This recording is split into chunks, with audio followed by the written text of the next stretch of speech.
This is Danny Gaffon for ESBR Boxing. Manchester post-fight, Chris Eubank Jr. versus Liam Smith. Delighted to be joined by, I'm sure, is maybe the second happiest man in the building tonight, Joe Mcnally, trainer of Liam. Stunning knockout from Liam.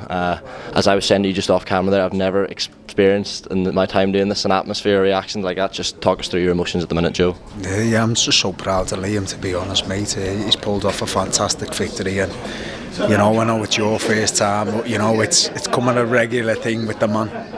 Yeah, I think there was, don't get me wrong, it seemed like it sort of split down the middle, people picking Chris and Liam, but most people thought the fight would go the distance. I know Liam's just said there, he didn't understand this sort of like mythical talk about Eubank Jr.'s chin. Were you always confident that a stoppage was a possibility? Oh yeah, 1,000,000%. You know, look, a fight can go stoppage in the first minute, the last minute of the 12th, the first minute of the first round, if the right punches are landed. And you know, yeah, look, Chris has got a fantastic chin.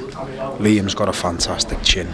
You know, they're both very, very durable, brilliant athletes. And look, you know, Liam landed a fantastic combination and punch. And you know, he's the killer instinct he's got. He never let Chris off the hook, and you know, he finished the job.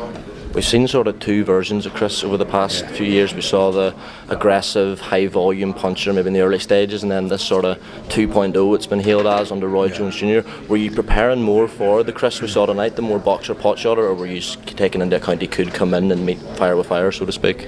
Everything.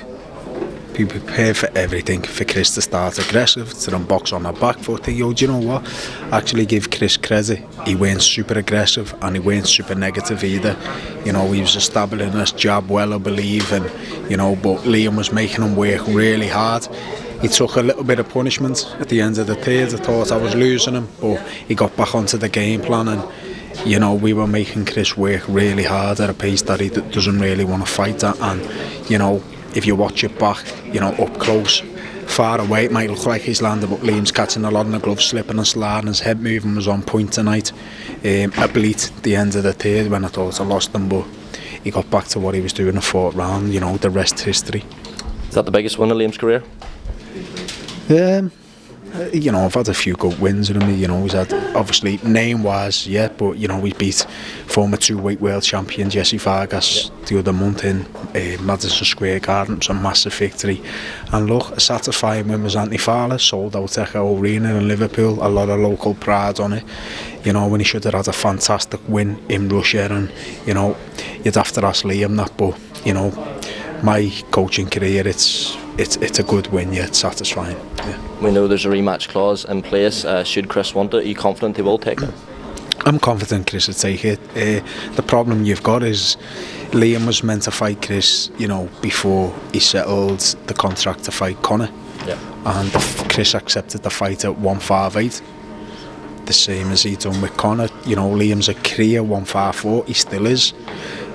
And then when the fight fell through and they come back to the negotiations, Chris was adamant 160, take it or leave it, I'm the A-side. Now Liam Smith's the A-side. Yep. Let's meet halfway, 157, even 158 even, you know, bit of leeway. Liam is the A-side now.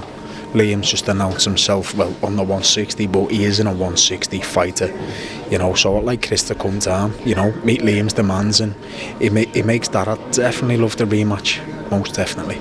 You mentioned the weight there. Is there no temptation, say hypothetically the rematch doesn't happen, is there no temptation to stay at 160 given how good Liam looked tonight?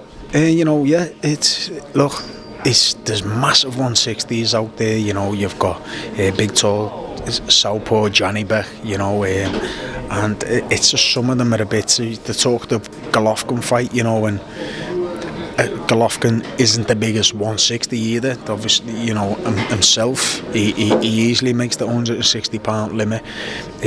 Money talks, and if it makes right business sense for Liam, too, that I know there's been talk of it, but I would like him to stay by his own category, definitely. Joe, appreciate you giving some of your time out of the fight. Congratulations again. Mate. Thank you. Take care, mate.